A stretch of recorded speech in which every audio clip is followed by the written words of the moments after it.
Estamos de volta. Vamos ver se aqueles que estavam comigo... É interessante.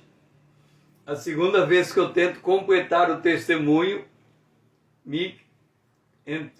voltando, que coisa interessante. Eu esperei para contar o testemunho e é a segunda vez que eu conto o testemunho e cai a conexão. Tá certo que hoje é sexta-feira, né?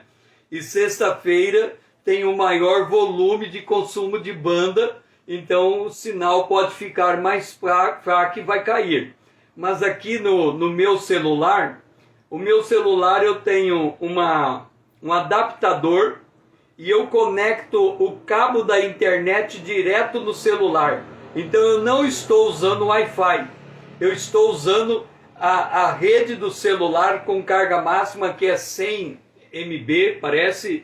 Então eu estou usando carga máxima de conexão para fazer a live. E é a primeira vez que, de todas as lives que eu tenho feito aqui, que cai duas vezes seguida na mesma sequência.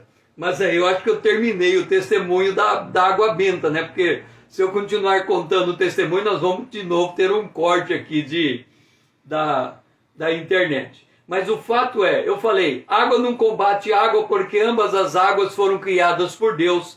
E daquele dia em diante nunca mais pensei em usar água benta para coisa alguma.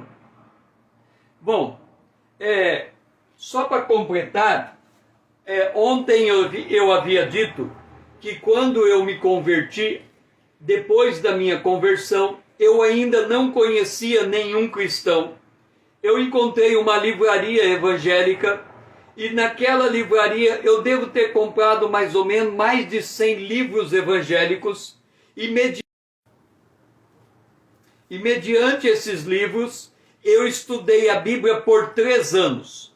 Quando terminou esse período, eu tomei a decisão que eu faria o seminário teológico e depois eu tomei a decisão que eu seria batizado nas águas, tornando membro de uma igreja evangélica. Mas nesse período que eu não conhecia nenhum cristão, eu comprei esse livro, Compêndio do Vaticano II, e fui estudar a doutrina da Igreja Católica para ver se eu poderia permanecer na Igreja Católica, ou seja, se havia compatibilidade entre a Bíblia e a doutrina da Igreja Católica. Na página 55 desse livro, eu li o seguinte: apoiado na Sagrada Escritura e na tradição, quer dizer, a Igreja Católica, ela entende que a Bíblia e a tradição, por isso que todas essas doutrinas são incorporadas na Igreja, porque ela chama a tradição como parte da revelação de Deus, ensina que esta igreja, a Igreja Católica, peregrina, é necessária para a salvação. A salvação é em Jesus Cristo, mas a doutrina da Igreja Católica ensina que ela é necessária para alguém ser salvo. E aí continua: por isto não podem salvar-se aqueles que, sabendo que a Igreja Católica foi fundada por Deus através de Jesus Cristo como instituição necessária, apesar disso não quiserem nela entrar. Olha o que está escrito. Eu pegava esse livro, pegava a Bíblia e diz: só há salvação em Jesus Cristo. Mas aqui está dizendo: se você não entrar na Igreja Católica, você não poderá ser salvo. E se você não permanecer dentro da Igreja Católica, você vai perder a sua salvação.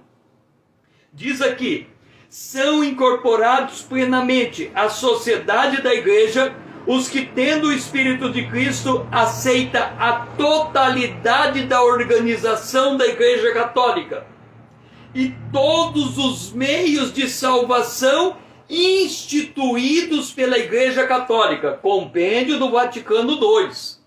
Então ele está dizendo que a salvação não é só por Jesus. A Igreja Católica é instrumento de salvação e ela pode criar mais instrumentos. É por isso que nós lemos ali a doutrina dos 7 sacramentos. Aí quando eles vão falar dos não cristãos, eles dizem assim: mas o plano de salvação abrange. Lembra que Jesus disse: eu sou o caminho, a verdade e a vida. Ninguém vem ao Pai senão por mim. Olha como a igreja entende a salvação, a igreja católica. Mas o plano de salvação abrange também aqueles que reconhecem o Criador. Não é o Salvador, o Criador. Entre eles, em primeiro lugar, os muçulmanos. Então eles estão dizendo que os muçulmanos são salvos porque eles reconhecem o Criador, que professando manter a fé de Abraão, adoram conosco o Deus único, misericordioso, juiz dos homens dos últimos dias. Nem dos outros que procuram o Deus desconhecidos em sombra e imagem. Deus está longe. Ou seja, Deus inclui na salvação os muçulmanos, mas inclui na salvação quem adora a Deus baseado em imagem. Qualquer idólatra, ele é salvo porque ele está entendendo que aquela imagem é uma sombra do Deus que ele não conhece.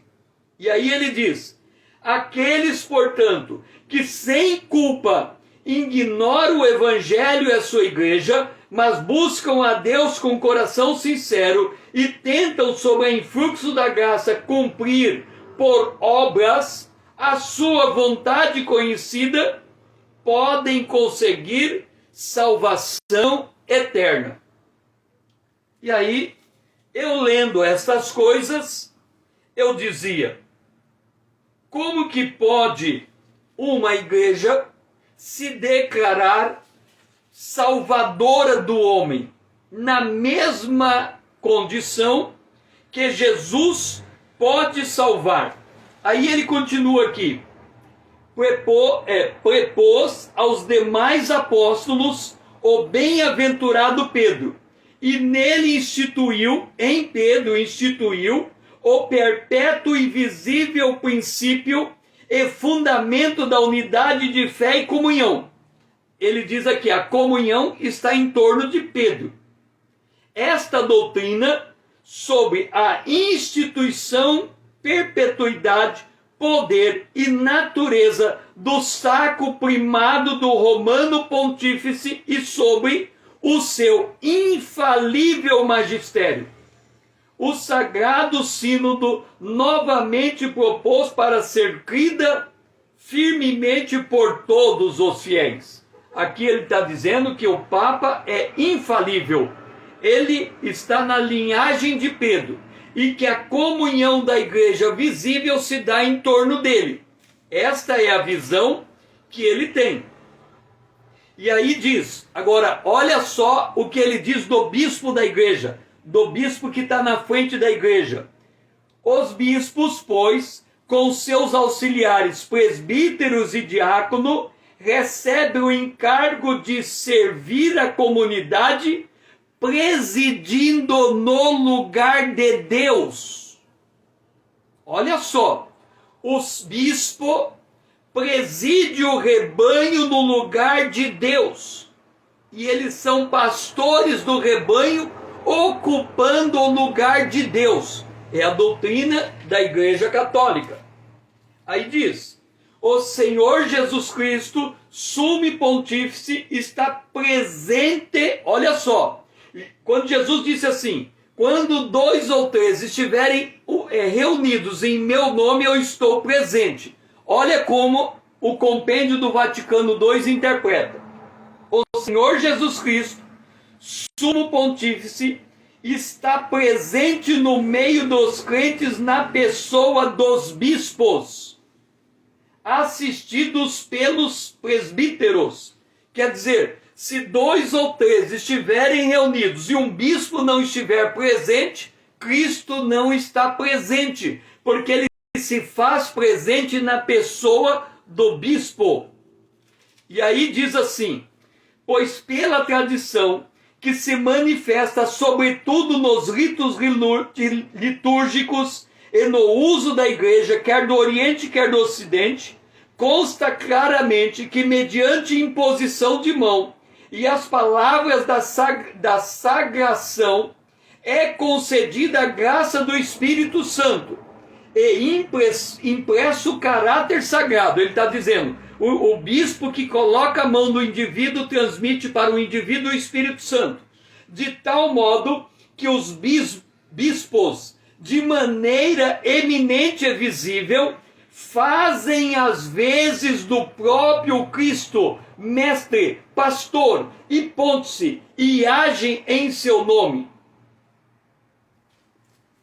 Diante disso, e de outras doutrinas que eu fui riscando aqui, não me restou outra alternativa senão atender o que diz a palavra, o Apocalipse, a respeito da Babilônia. Sai dela, povo meu. E aí, o que eu fui fazer para sair da igreja? Deixe-me colocar aqui para vocês compreenderem a maneira como eu saí da igreja católica. Antes da minha conversão, eu converti aos 9 anos. Antes da minha conversão, eu ia regularmente na missa. Já falei para vocês aqui. E um dia eu fui na missa e um homem, ele era responsável por passar o gasofilaço, que é aquela cesta para recolher dinheiro. E era o culto das crianças. E uma criança foi pegar o gasofilaço, porque assim, um fica numa ponta do banco, outro na outra ponta, e a cesta passa. Então você pega num lado e vai passando. Uma criança quis pegar a cesta do outro lado. Aquele homem proibiu. Eu fiquei com raiva daquele homem, por quê? Porque na Bíblia está escrito, Jesus disse, vinde a mim os pequeninos, porque dos tais é o reino de Deus. Então eu fiquei com raiva daquele homem. Passou mais um tempo, eu fui numa missa, e uma criança estava no colo de uma mãe. A criança começou a orar, a chorar, e o bispo que estava fazendo a missa, ele disse, mãe, sai da igreja, porque a tua criança está chorando muito alto e está atrapalhando eu rezar a missa, eu ministrar a missa. E aquela mãe envergonhada saiu com a criança para fora, e eu olhei aquela cena e fiquei com raiva daquele bispo, porque Jesus disse, vinde a minhas criancinhas, porque delas é o reino de Deus, e ele estava mandando a criança para fora da missa junto com a mãe. O que eu não sabia a respeito de mim mesmo e a respeito da Bíblia é que o Salmo diz, um abismo chama outro abismo. O que aconteceu? Eu fiquei com raiva daquele homem, porque ele não deixou passar o gasofilaço. Eu fiquei com raiva daquele bispo, porque ele não deixou aquela mãe ficar dentro da igreja. E na minha vida pessoal, eu fiquei com raiva do meu pai. Por quê? Porque o meu pai me obrigava a sair na minha adolescência somente acompanhado da minha irmã. Se eu não fosse com ela, ele não me deixava ir a lugar nenhum. E porque eu não podia ir sozinho, eu fiquei com raiva do meu pai. Um abismo chama outro abismo. Passou um tempo, eu estava com raiva daquele homem, com raiva do bispo, com raiva do meu pai. Com quem que eu vou ficar com raiva agora? Eu fiquei com raiva de mim mesmo. E a partir de uma certa idade, provavelmente dos 15 para 16 anos em diante, eu me tornei um suicida em potencial. Como assim, César? Da seguinte maneira, eu estava com raiva daquele homem, com raiva daquele bispo, com raiva do meu pai, com raiva de mim mesmo, e eu disse, o meu projeto de vida é este, eu vou fazer a faculdade, qualquer que ela seja, vou pegar o diploma universitário na mão, vou trazer para o meu pai e depois eu vou dar um tiro no meu ouvido. Então já estava agendado o meu suicídio, dali a 5 anos. Eu estava no último ano preparando para o vestibular e a faculdade é 4 anos, então eu planejei o meu suicídio daí 5 anos. Quando foi no ano de... quando foi no ano de 1979, eu entrei no meu quarto com a Bíblia dos Gideões que eu tinha ganho. E aqui fala a minha decisão de aceitar Jesus como Salvador. Com esse livro de Tim LaHaye que eu havia comprado quando eu fui nos Estados Unidos, por isso que ele está em inglês. E falei, hoje eu vou tomar a decisão de como que eu vou ser salvo. De por que eu preciso ter um Salvador. Tim LaHaye mandou eu ler 1 João, capítulo 1 João, a epístola de 1 João.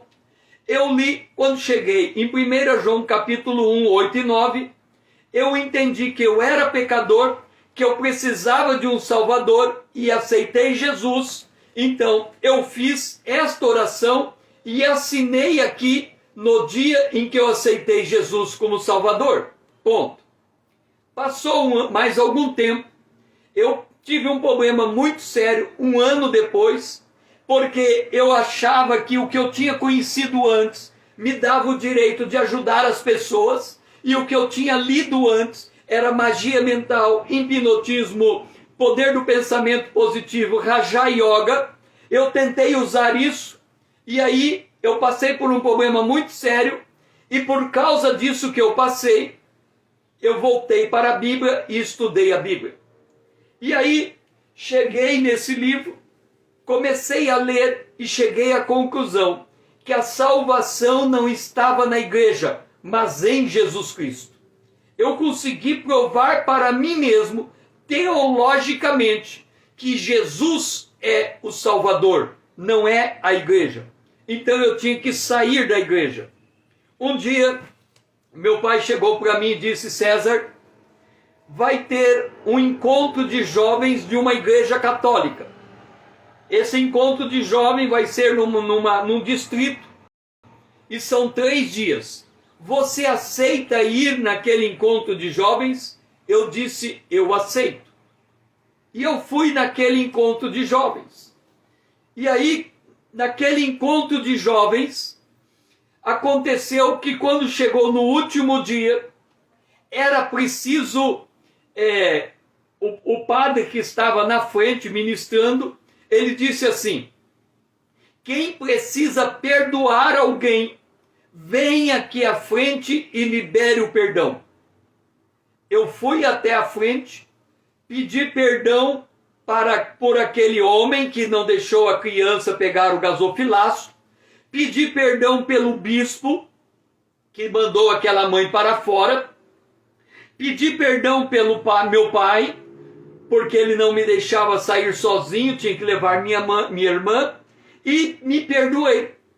E naquele dia eu me desliguei de todos aqueles laços que eu tinha com a Igreja Católica. E depois daquele momento, o padre que estava ali falou, quem quer dar um testemunho, dê seu testemunho. Pela primeira vez, eu dei o meu testemunho de salvação. E eu disse assim, eu sei que vocês aqui não vão entender o que eu estou dizendo. Mas no dia 20 de outubro de 79, eu entrei no meu quarto, entendi que Jesus é o Salvador, aceitei Jesus como Salvador. E aí eu contei o meu testemunho. Eles acho que não entenderam. Quando meu pai foi me buscar depois daquele momento, Freud, seja bem-vindo. Quando meu pai foi me levar para casa, depois daquele retiro, o meu pai disse assim, e daí, como é que foi o retiro? Eu disse, pai, nesse retiro eu me reconciliei com a Igreja Católica. O meu pai ficou muito feliz, porque ele pensou que eu tinha decidido de uma vez por toda me tornar católico. Mas na verdade, naquele retiro, eu perdoei a Igreja Católica por causa daquelas coisas que aconteceram comigo dentro da igreja. Perdoei o meu pai e a mim mesmo e estava livre para sair da Igreja Católica. E assim se deu a minha retirada da igreja quando eu fui buscar um seminário teológico para fazer teologia, e depois eu procurei a igreja vinculada àquele seminário para ser batizado nas águas, e aí eu me tornei membro da igreja local. 15 dias depois, 10 dias depois, eu me tornei aluno do seminário teológico, aluno regular. Então, esse período do movimento da Igreja Católica, com todas essas doutrinas que ele criaram, esse movimento criou um contra-movimento que foi o movimento pré-reforma. Em 1173, em Lyon, na França, surgiu um movimento religioso denominado Valdensianos, organizado por Pedro Valdo em contraposição àquilo que a Igreja Católica estava fazendo. Este movimento expandiu para os Alpes, entre o que é hoje a França e a Itália. Este movimento dos valdensianos caracterizou, olha só a diferença. Lembra que eu li aqui no compêndio do Vaticano II que o bispo é Deus presente, ele representa Deus pessoalmente quando ele está diante da missa? Aqui, esse movimento valdensiano veio fazer uma pré-reforma. E ele disse assim: de jeito nenhum. O que a Bíblia ensina é que a pregação é leiga, que nós devemos ter fidelidade com as Escrituras e com a fé apostólica. E ele acrescentou voto de pobreza, porque foi assim que ele entendeu. Bem-aventurados os pobres de espírito, porque dele é o reino dos céus, dele, e a vida ascética, que é uma vida em desapego às coisas materiais. A Igreja Católica, exato, ela mistura a adoração a Deus com a adoração às imagens. Os valdenses defendiam o direito de cada membro da igreja ter a sua própria Bíblia para leitura e meditação. Lembra que a Igreja Católica, num dado tempo, proibiu que o leigo lesse a Bíblia? Os valdensianos resgataram a Bíblia na mão de cada crente. Em 1184, o Papa Lúcio III excomungou Pedro Valdo, e em 1215, o Quarto Concílio de Latão concordou, declarando que este movimento era herético e sujeito às perseguições. Então, note isso. A igreja de Tiatira representa a igreja com fermento, que cresce e toma conta do Estado. Ela passa a ser influenciadora do Estado, e esse é o período chamado Idade das Trevas. John Wycliffe apareceu como um precursor da reforma protestante no ano de 1328 e 1384. Ele trabalhou na primeira tradução da Bíblia em inglês. Ele foi teólogo da Universidade de Oxford e firme na defesa dos interesses nacionais em detrimento ao poder papal. Lembra que foi estabelecida a doutrina que o Papa tinha poder terreno e ela queria influenciar a Inglaterra? John Wycliffe se levanta contra esse poder. Ele critica a hierarquia eclesiástica, essa hierarquia que é a doutrina dos nicolaítas, quando o homem se introniza no lugar de Deus para dirigir o povo de Deus na terra. Ele critica as ordens monásticas, esse negócio de se separar para ser santo. Ele critica separar do ponto de vista de se isolar. Nesse período foi travado a guerra de 100 anos entre a Inglaterra e a França, do ano 1300 337 a 1453. Aparece também Jean Hus, um pensador e reformador religioso no reino da Boêmia.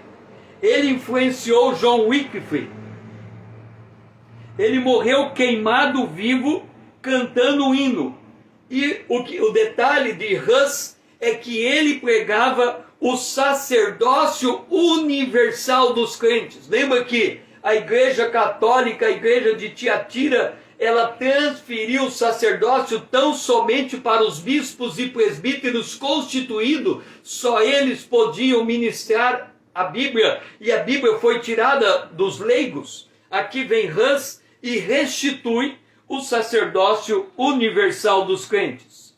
Eles advogaram o direito de cada fiel ler a Bíblia, negavam a supremacia papal sobre a igreja e não aceitava o culto mediado por meio de imagens. Então, este foi o período do ano 538 a 1492, quando aparece esse prenúncio de reforma. Então, aqui nós vamos encerrando a nossa live desta noite. Amanhã nós vamos finalizar a igreja de Tiatira e começar a igreja seguinte. Nós vamos encerrar a igreja de Tiatira e iniciarmos a igreja seguinte. Eu espero vocês estarem comigo, se o Senhor assim permitir, amanhã às 20 horas em ponto. E eu agradeço a presença de cada um de vocês que estiveram essa noite comigo. Se você ainda não está me seguindo no Instagram ou ali no YouTube, venha me seguir. Vamos tornar essa conta relevante. Me ajude a levar essa mensagem mais longe. Coloque o aviãozinho, marque todos os seus amigos, mande esse vídeo também, para que nós possamos despertar o povo de Deus nessa última hora, nos preparando para a volta de Jesus Cristo, quando Ele vem para resgatar a sua verdadeira igreja. Foi muito bom ter você, que você tenha um restante de dia abençoado na presença de Deus e que o Senhor seja louvado.